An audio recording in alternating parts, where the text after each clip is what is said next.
Қайырлы күн достар, бүгін сіздермен панкейкидің ең оңай рецептісімен бөлісемін. 3 дана жұмыртқамызды 6-7 ас қасық шекермен жақсылап тұрып араластырып аламыз.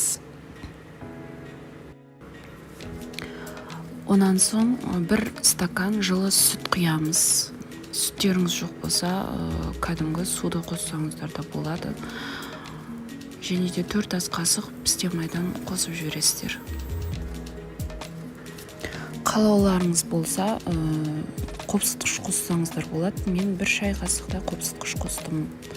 1 стакан ұнымызды 3 бөлікке бөліп жақсылап тұрып араластырасыздар.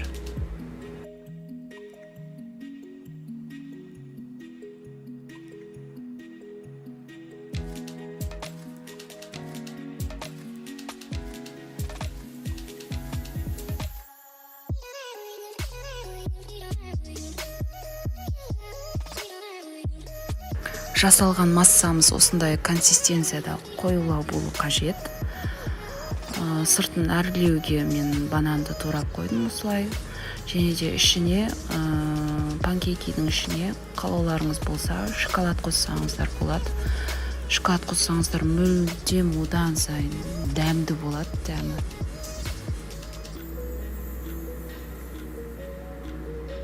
Қызып тұрған табамызға осылай құйып, шоколадымызды салып, осылай пісіріп аласыздар.